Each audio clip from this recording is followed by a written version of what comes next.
Біз бүгін алгебралық бөлшектерді көбейту, дәрежеге шығару және бөлу деген тақырыпқа есептер шығаратын боламыз. Ол біздің оқулығымыздың 235-ші бетіндегі. Ең алдымен осы көбейту бөлулерде қандай қасиеттерге сүйенеміз, сол туралы тоқталайын. Мысалы, екі алгебралық бөлшек берілсін, мысалға. Бұдан А деген бөлшекке көбейту керек болсын, Д-дан С деген бөлшекті. Онда біз алымы мен алымын көбейтеміз, бөлімі мен бөлімін көбейтеміз. Әрине, осы жағдайда Б мен Д нөлге тең болмауы керек. Ол бізде айнымалылардың мүмкін мәндері ғой. Ол жер нөлге тең болмаған жағдайда осылай орындай алады екенбіз. Екінші, егерде жай бөлшектің алымы мен бөлімі де бір дәрежеде болған жағдайда, біз алым мен бөлімін жеке-жеке дәрежеге шығара алады екенбіз. Бұл бізде екінші қасиеті. Үшінші қасиет. Дәл осы бөлшекті алып, бұдан С бөл десе, бұдан А-ны бөл десе, Д-дан С-ға. Онда біз бөлу амалын орындау үшін бөлінгішке тимейміз, ал бөлгішті алым мен бөлімін ауыстырып аламыз. Содан кейін ары қарай көбейтуге болады. Бұдан С, Б-дан А-ды деген. Ары қарай көбейту амалы кетеді, көбейту амалы орындалады. Әрине, бұл жағдайда да Б тең емес нөлге және Д тең болмау керек нөлге. Мүмкін мәндер жиын ескереміз. Болмаған жағдайда, осы нөлге тең болмаған жағдайда ғана орындалады. Міне, осындай үш қасиеті бар екен. Енді осы қасиеттерге негізделіп, біз бірер мысал қарастыратын боламыз. Енді бұл үш есепті қарастырайық. Біреуі көбейту, екіншісі дәрежеге шығару, үшіншісі бөлу. Біз көбейткен кезде білеміз, көбейту амалында қысқартуға келсе, бірінші қысқартып аламыз. Есепті барынша ықшамдап барып көбейтуге болады. Қараймыз, бірінші бөлшектің алымы мен екінші бөлшектің бөлімінде ұқсас М-дер бар екен.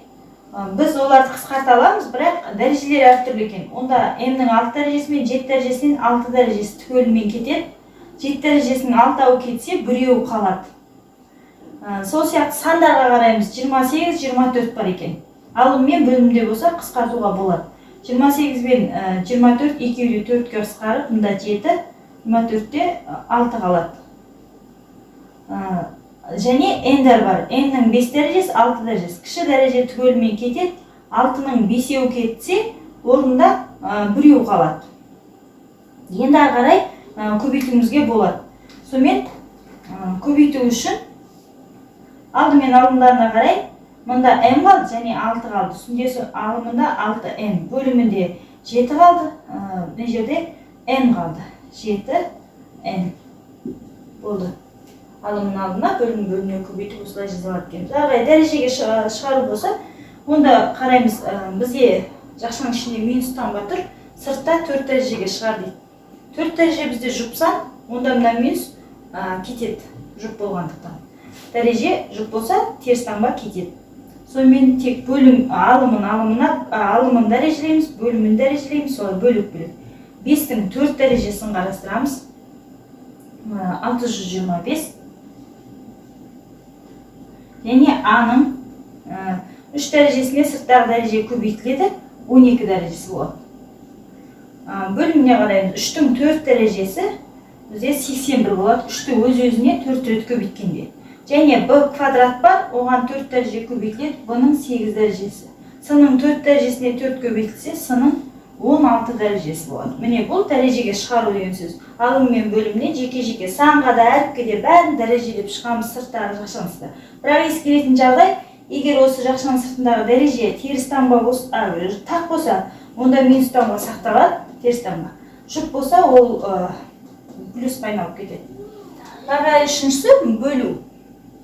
Біз осы бөлшекті бөлу үшін бірінші міндетті түрде біз көбейтуге айландырып аламыз. Бірақ үстінде қарасақ, ұқсас мүшелер бар екен, жақшаның сыртына шығарып сайын үшін. Сонда М квадрат азайту N квадрат қалады екен екеуінен. Мұнда да ұқсас мүше бар М. Соны шығарсам М плюс П қалады екен. көбейту дейін, алым мен бөлімін ауыстырып жазам, көбейту айландырғанда. P плюс M үстіне шығады. Үстіндегінің 6-сын сыртына шығарып жүрсем, ұсас мүшені. Онда M азайту N қалады. Енді көбейту түріне келгеннен кейін біз қысқарта аламыз. Бізде көріп тұрмыз, мына жерде қысқарып кететін P плюс N-дер кетеді екен.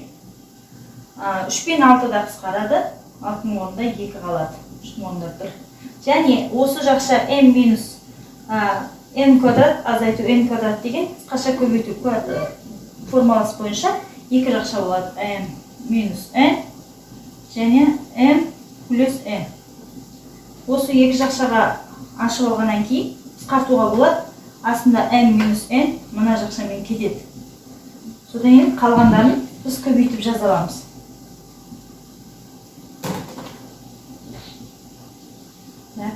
Үстінде m плюс n ғана қалды.